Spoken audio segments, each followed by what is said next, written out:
आप सभी पत्रकार भाइयों का आज इस प्रेस कॉन्फ्रेंस में पधारने पर बहुत बहुत स्वागत है।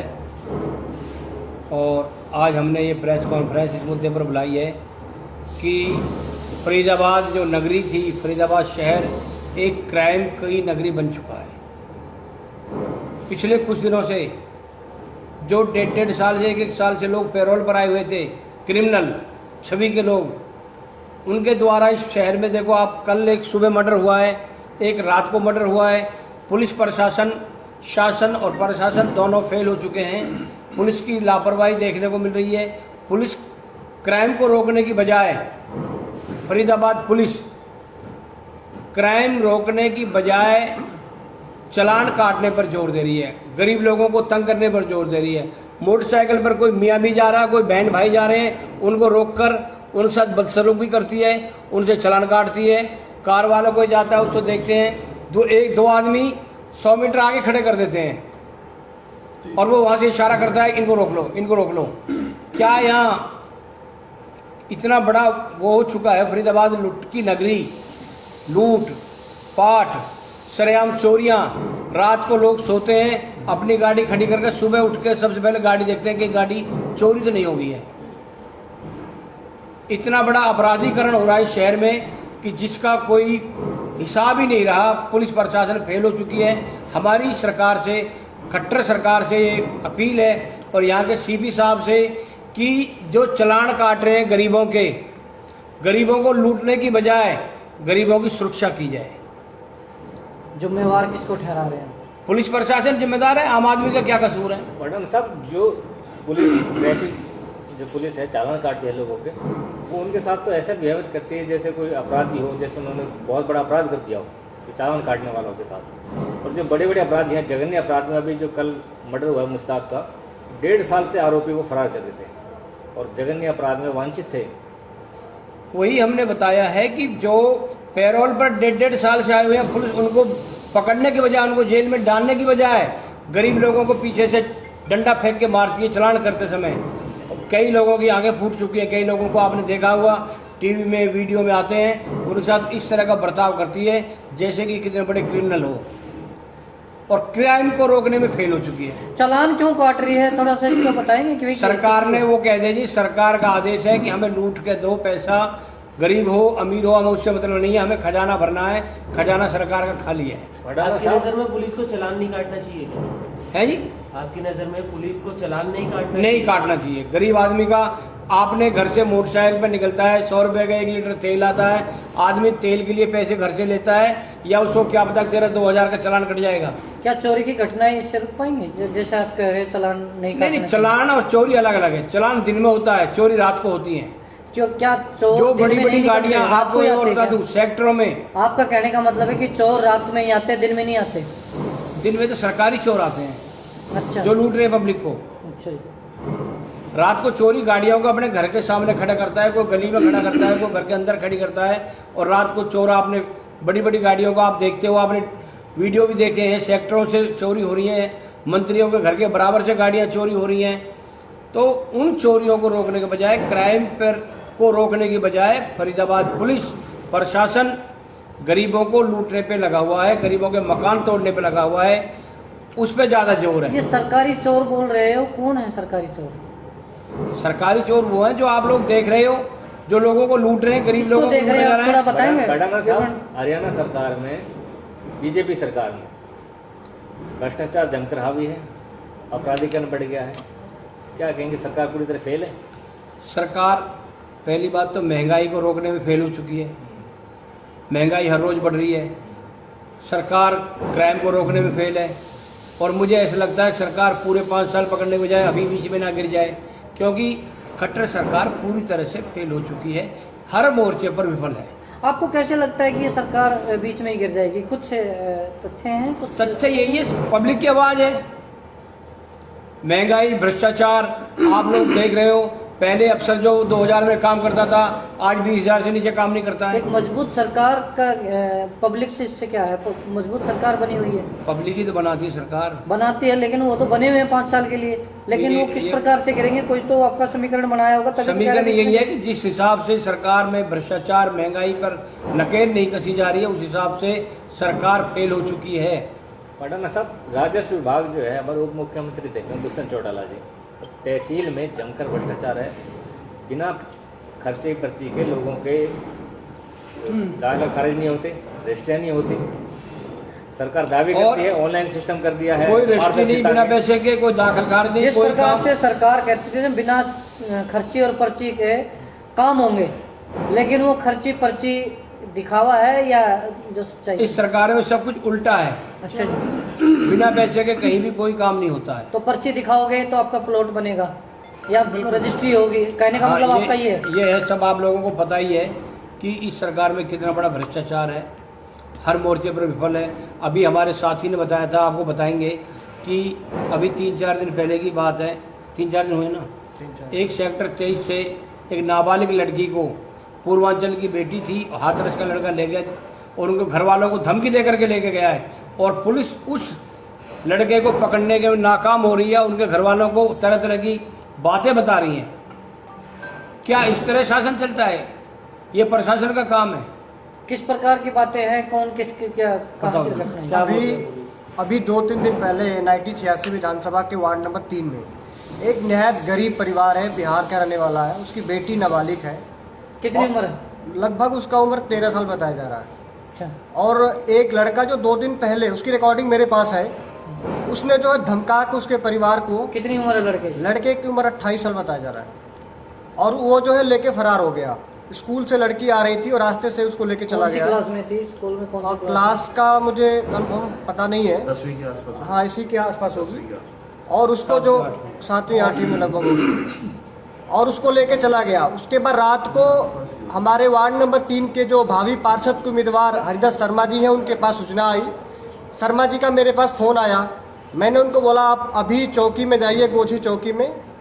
वहाँ पे उस परिवार को लेके वो गए, लेकिन पुलिस वालों ने चौकी से रात को उनको वापस भेज दिया। अगर उस समय त्वरित कार्रवाई पुलिस करती तो शायद उसको उस रात ही पकड़ लिया जाता। जब वो चौकी गए तो फिर पुलिस ने क्या बोला उनको? पुलिस ने बोला कि आप कल सुबह आइए। उसके बाद जब वो परिवार सुबह गया है, उसके बाद FIR दर्ज हुई है। कल FIR की कापी उस परिवार को मिला है, लेकिन अभी तक पुलिस ने कोई ठोस कदम उस मामले में नहीं उठाया है। आप कैसे कह सकते हैं कि ठोस कदम नहीं उठाया? क्योंकि 3 दिन हो गया, वो लड़की नाबालिग है, 3 दिन तक कोई व्यक्ति उसे लेके गायब है। उस बच्ची के साथ क्या हो रहा होगा ये हम और आप इसका अनुमान लगा सकते हैं। प्रधान जी, लगातार जैसा भीम यादव जी बता रहे हैं कि जो लड़की की घटना बता रहे हैं, इसके अलावा कल भी 2 मर्डर हुए हैं, वातावरण में 4 मर्डर हुए इससे पहले। लगातार शहर में क्राइम बढ़ रहा है। ग्रेटर फरीदाबाद में गोलियां चली हैं। सरकार को दोषी मानते हैं, प्रशासन को, पुलिस प्रशासन को, किसको दोषी मानते हैं? शासन और प्रशासन दोनों दोषी हैं। दोनों हमारे भाटी जी बताएंगे उनके बारे में और जरा। भाटी जी, देखो शर्मा जी, जहाँ तक इन 2 मर्डरों का सवाल है, एक सीधे तौर पे एक बात कहना चाहूँगा कि अपराधी और पुलिस का गठजोड़ है। जैसा कि थोड़ी देर पहले बढ़ाना जी ने भी बताया कि 1.5 साल पहले जो कल मर्डर हुआ है, वो बंदे 1.5 साल पहले पैरोल पे थे, भगोड़ा घोषित हो गए हैं और वो खुली हवा में घूम रहे हैं। आज हर चौराहे पे आप फरीदाबाद में चले जाओ, मुगल कालीन शासन की हमें याद आती है, इतिहास में हमने पढ़ा है। एक कर था जजिया कर, आपने भी देखा होगा क्या था वो कर। जब हिंदू कहीं अपने तीर्थ स्थानों पर जाते थे तो मुगल कालों ने कि भाई एक कर लगा दिया कि अनाप शनाप कर लो ताकि अपने तीर्थों पे ना जाएं, और वो कर देंगे तभी पार जाएंगे। आज हर फरीदाबाद की नहीं, पूरे हरियाणा की बात कर सकते हैं, हर गली मोहल्ले से बाहर निकलते हैं वो जजिया कर की पुलिस की टीमें हरियाणा सरकार ने बनाई हुई है। हरियाणा सरकार पूरी तरह फेल हो चुकी है। कोई इन पे आर्थिक बजट नहीं है, कोई सिस्टम नहीं है प्रदेश को चलाने के लिए। और मुझे तो यहाँ तक भी दिखाई दे रहा है कि बड़ी सोची समझी प्लानिंग के तहत हरियाणा में फरीदाबाद की एक औद्योगिक नगरी के तौर पे पूरे एशिया में नाम था, उसको तहस नहस करने के लिए आज इस सरकार में जो खट्टर साहब फेल हैं, बिल्कुल खट्टर साहब के बाद में जो इस सरकार को चला रहे हैं सबको पता है। उनके बाप ने, उनके दादाओं ने इस फरीदाबाद को फकीराबाद बनाया, यहाँ की इंडस्ट्रीज को ख़त्म कर दिया। फरीदाबाद से सारी बड़ी यूनिट निकल गई। तो मुझे तो ऐसा लग रहा कहीं ना कहीं उस रंजिश को ये लोग अभी भी यादों में करके फरीदाबाद को बर्बाद करना चाहते हैं। और अगर आपकी सरकार आती है तो आपके पास ऐसी कौन सी पॉलिसी है जो आपके फकीराबाद का एक कहते हैं ना कि एशिया में नाम करेंगे, आबाद करने का काम करेंगे, ऐसी कौन सी पॉलिसी है? कोई पॉलिसी एक आधी है तो बताएंगे थोड़ा सा। मैं आपको वही बता रहा हूँ कि पॉलिसी सीधी सी पॉलिसी है कि व्यापारी का भरोसा और विश्वास जीतना, व्यापारी को उसके धंधे की, उसकी सुरक्षा की, उसकी जान माल की गारंटी देना। व्यापारियों में जब ये रहेगा कि आप जो व्यापार कर रहे हो आप सुरक्षित हो, तो वो अपने 4 गुना व्यापार करेंगे। किस प्रकार की गारंटी की बात कर रहे हैं आप? गारंटी की मैं बात कर रहा हूँ नाप शनाप जो इंस्पेक्टर राज हरियाणा में है, व्यापारियों को तंग करने के लिए बनाया हुआ, दिल्ली सरकार ने वो खत्म कर दिया है। अब पंजाब में भी हमारे दिल्ली सरकार पे कितना बोझ है, कर्जा है, आपको पता है? मैं एक बात कह सकता हूँ, जहाँ तक आप कर्जे की बात कर रहे हो, 6 साल पहले जब ये आम आदमी पार्टी दिल्ली सरकार में पहली बार सरकार बनाई, आज वो बजट, उस टाइम का बजट, आज का बजट वो डबल है। दिल्ली सरकार प्रॉफिट में है, उनका बजट भी डबल है और बहुत बेहतर तरीके से दिल्ली सरकार काम कर रही है। लेकिन सर कुछ मीडिया रिपोर्ट के मुताबिक जो जैसे कि दिल्ली में पानी फ्री दिया जा रहा है और ऐसा भी कहा जा रहा है कि दिल्ली जल बोर्ड लगभग 60,000 करोड़ के घाटे में है। कुछ रिपोर्ट्स ऐसे भी आई हैं मीडिया में, तो उस पर आप क्या कहेंगे? मतलब एक तरफ फ्री दिया जा रहा है और फिर घाटे का देखो, मीडिया की रिपोर्ट ठीक है आई है, लेकिन उन्हें पूरी तरह से सच मान लें ये भी मैं समझता हूँ एक तरह से न्यायसंगत बात नहीं है। सांसद केंद्रीय राज्य मंत्री कृष्णपाल गुर्जर जी ने कहा था कि जो आम आदमी पार्टी लोगों को खराब कर रही है, आदत खराब कर रही है, फ्री पानी और बिजली देकर, क्या कहेंगे? देखो, जैसे आपने मंत्री जी का जिक्र किया है, तो मंत्री जी अपने गरेवा में जरूर झांके, और मैं पूरे देश के मंत्री और सारे सांसद से, सारे मंत्रियों से भी कहना चाहूँगा वो भी अपने गरेवा में झांके। आम आदमी के लिए जो आप कह रहे हो, सवाल पैदा कर रहे हो, वो भी तो कितनी सहूलियतें फ्री ले रहे हैं, उन पे तो दुनिया भर का अरबों करोड़ों का माल है। वो सबसे पहले वो उदाहरण पेश करें। सभी सांसदों में आपके संजय सिंह जी भी, सुशील गुप्ता जी भी आते हैं क्या इनमें? मैं सभी के लिए कह रहा हूँ, सभी के लिए कह रहा हूँ कि सबसे पहले वो उसको छोड़ें। बीजेपी सरकार बात करती है महिलाओं की सुरक्षा को लेकर, बेटी बचाओ बेटी पढ़ाओ, क्या कहेंगे आप? मेरा यही कहना है कि आप ये बताओ कि आपको यहाँ पे महिलाएं सुरक्षित दिख रही हैं?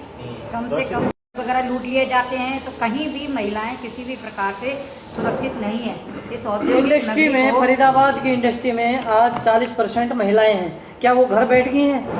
आप तो नहीं बैठी है, लेकिन सुरक्षित भी तो नहीं है, सुरक्षित नहीं है। इसका मतलब इंडस्ट्रियां बंद हो चुकी है आपके कहने का मतलब ये? आए दिन छेड़छाड़ होती है उन महिलाओं के साथ, लेकिन घर से बाहर निकलना कई बार मजबूरी भी होती है, आर्थिक समस्याएं घरों में हैं तो उनको काम पर जाना पड़ता है, लेकिन क्या करें, मजबूरी है, निकलना भी जरूरी है, लेकिन असुरक्षित हमेशा महसूस करते हैं। क्या समाधान है इसका, कैसे समाधान होगा? नहीं, देखिए आप, दिल्ली सरकार ने किस तरीके से कमांडोज वगैरह लगाए हुए हैं गाड़ी में, उनके लिए एक अलग से डीटीसी बस वगैरह लगी हुई है जिसमें केवल महिलाओं के लिए है। तो इस तरह की सुविधाएं भाजपा सरकार नहीं देती है, केवल एक नारा बना रखा है, बेटी बचाओ बेटी पढ़ाओ। ना तो पढ़ने के लिए कोई स्कूल है। फरीदाबाद में महिलाओं के लिए 6 बसें लगी हुई हैं, पिंक लाइन, आपको पता है? हाँ जी पता है, लेकिन चलती कहाँ रही है? चल कहाँ रही है? चल कहाँ रही है वो? देखिए, दिल्ली में महिला सुरक्षित और स्पेशल महिलाओं के लिए बिल्कुल, दिल्ली में काफी सुरक्षा महसूस करती हैं महिलाएं, और बसों में कमांडोज हैं, आप देखिए जाके खुद भी, आपको पता है सब कुछ। लेकिन ये मैं कहूँगी कि हरियाणा में ऐसी कोई भी सुरक्षा महिलाओं को नहीं दी जा रही है किसी भी तरीके की। आप क्या कहेंगे? जो आज का मेन मुद्दा है, पहले तो मैं उसी पे बात करूंगा। जो मेन मुद्दा है कि हम कल वाले गोलीकांड के लिए बैठे हैं, जो कल सुबह और शाम अलग अलग समय पे हो चुकी हैं गोलीकांड। तो मैं स्पष्ट तौर पे ये कहना चाहूँगा कि पुलिस प्रशासन को पता था कि ऐसी वारदात होगी। अच्छा, मीडिया के सामने बोल रहा हूँ, स्पष्ट तौर पे बोल रहा हूँ। अभी थोड़ी देर से पहले, कहने का मतलब ये है कि पुलिस ने, आप सुनिए प्लीज, पूरी बात सुनिए। अभी आपने बोला कि 1.5 साल से कुछ लोग पेरोल पे थे, उन्होंने जो नाम अभी तक उठ के आ रहे हैं, उन्होंने इस वारदात को जो है सरंजाम दिया है। 1 नंबर मेन मार्केट में, मैं तो वहीं पे रहता हूँ, 1 नंबर मेन मार्केट में आपको ऐसे तत्व आम घूमते हुए मिल जाएंगे, रात को गोलगप्पे खाते हुए मिल जाएंगे। बदमाश किस्म के लोग, बदमाश किस्म के लोग जो 1.5 साल हो गए पेरोल पे हैं। पुलिस प्रशासन को पता है। 1 नंबर सिंह सभा गुरुद्वारे के सामने पुलिस प्रशासन के साथ खड़े होके वहां पर हटखेरिया खेलते हैं, हंसते हैं। बदमाश। हाँ जी, बदमाश, स्पष्ट कोई बोल रहा हूँ। बदमाश का नाम है आपको कि जो पुलिस के वालों के जितने साथ है? नाम आपने लिए हैं ना, कल से मीडिया में आ रहे हैं बार बार, उन सबको मैं क्लियर बोल रहा हूँ। खुलेआम घूमते हैं। बिल्कुल। आप देखिए, बीच में दशहरा हुआ, दशहरे में ये जो 3-4 लोग जो इस हत्याकांड में, इस क्राइम में इन्वॉल्व हैं, इन्होंने बकायदा बतौर चीफ गेस्ट भूमिका निभाई थी। जो हत्याकांड में शामिल उन्होंने? जी। अब पुलिस के ऊपर एक बहुत बड़ा आरोप बिल्कुल, मैं स्पष्ट आरोप लगा रहा हूँ। और पूरी आप एक नाम और आ रहा है, ये ओयो रूम पिछले टाइम पे हमने बंद करवाया है। ओयो रूम तो सबसे बड़ा क्राइम का अड्डा बन चुका है आज की डेट में। तो इसके खिलाफ आम आदमी पार्टी ने क्या मुहिम छेड़ी है? मुहिम तो छेड़ी है आम आदमी किस प्रकार की पार्टी। छेड़ी है? एक नंबर में सबसे पहले ओयो रूम बंद करवाने का जो है ना, सबसे बड़ा रिस्क हमने लिया है। ये रिस्क है। ओयो रूम में ज्यादातर लोग जो हैं, क्राइम को बढ़ावा देते हैं। ये जो आप नाम ले रहे हैं ना, कल से 4-5 नाम आ रहे हैं बार बार। एक नाम आ रहा है चंदन नाम से। आज से 2 हफ्ते पहले या 3 हफ्ते पहले इन्होंने एक व्यापारी को सरेआम सर तोड़ा था उसका मार्केट में। सरेआम सर तोड़ा था। पुलिस प्रशासन के पास उस दिन मैं अवेलेबल नहीं था फरीदाबाद में। पुलिस प्रशासन के पास वो जब लोग तकरीबन 50 से 60 लोग कंप्लेन लेके गए हैं, पुलिस प्रशासन उनको उल्टा बोलता था कि आप एक काम करिए, उस बंदे को लेकर आइए। अगर उनकी इतनी हिम्मत होती कि वो बंदे को लेकर आते तो पुलिस प्रशासन के पास करते क्या वो? तो आपका कहने और यही आदमी जो है, कल बार बार नाम आ रहा है इसमें, जो इसमें जो है एक्टिवली इन्वॉल्व है। पुलिस की मिली भगत से अपराध बढ़ रहा है शहर में। भाई साहब, पुलिस की मिली भगत से नहीं, पुलिस की नजर, पुलिस की जो पुलिस की मैं सरप्रस्ती भी नहीं, एक वर्ड यूज करूंगा, अनदेखी के कारण बढ़ रहा है। पुलिस को सब पता है कि ये लोग जो है इस तरह के अपराधी हैं, लेकिन अनदेखी करती है पुलिस। इसका क्राइम को करा के भी अनदेखा कर रही है। मतलब पुलिस देख के अनदेखा कर रही है। पुलिस को सब पता है इनके ऑफिस कहाँ है। जानबूझकर पुलिस को बिल्कुल, जो ये लोग जो आपके नाम आ रहे, एक मिनट आपका कहने का मतलब है सीधा कि पुलिस ही करवा रही है? मैं बोल रहा हूँ पुलिस अनदेखी कर रही है, पुलिस करवा रही है। मैं ये नहीं बोलूंगा, क्योंकि मैं ये बोलूंगा कि पुलिस करवा रही है तो फिर तो मेरे बात का अलग मीनिंग है। आप देख रहे की तो हो गया, आप कह इनके ये अनदेखी कर रही है। एक नंबर में इनके ऑफिस बने पड़े हैं, नेहरू ग्राउंड में इनके ऑफिस बने पड़े हैं। जो छोटे छोटे बच्चे हैं, 14 साल, 15 साल, 18 साल, इन बच्चों को यूज करके ये जो है उनकी रेकी करवाते हैं और इस टाइप से करते हैं। तो कृपया पुलिस इस चीज पे संज्ञान ले। पुलिस में आज अगर किसी और के घर के बच्चे मर रहे हैं तो हो सकता है कल को इनके घर के बच्चे भी मरेंगे। ये बच्चे जो हैं, ये 18 साल की जो कौम होती है, 18 साल से जो पहले के जो एक पीढ़ी होती है ना, इसको कैसे आप मोल्ड कर लें आपको अच्छी तरह से पता है। आप इस वक्त से निकल चुके हैं। तो मैं अनुरोध करूंगा, पहले तो अनुरोध करूंगा हाथ जोड़ के कि पुलिस प्रशासन इस चीज को देखे। और दूसरी चीज, अभी आप बात कर रहे थे शासन की, भैया रेगुलर क्राइम हो रहे हैं। हर 2-3 दिन में गोलियां बच जाती हैं, हर 2-3 दिन में चेन स्नैचिंग की वारदातें हो जाती हैं। लड़कियां जो है, लड़कियों के साथ जो अनहोनी घटनाएं होती हैं हर 2-3 दिन में हो रही हैं, कहीं ये नहीं है कि सालों में होती हैं। तो अगर ये हर 2-3 दिन में हो रही हैं तो ये इसमें हमारा शासन क्या कर रहा है? क्या किसी ने अभी तक कोई क्वेश्चन किया है कमिश्नर साहब से, एसीपी साहब से या एसएचओ एरिया से? किसी ने क्वेश्चन किया भाई क्या हो रहा है? मेरे को तो कभी अभी कल की डेट में कोई भी नेता रोड के ऊपर खड़ा हुआ नहीं मिला। ठीक कह रहे हैं। मुझे कोई भी नेता रोड के ऊपर खड़ा नहीं मिला, ना बीजेपी का ना कांग्रेस का।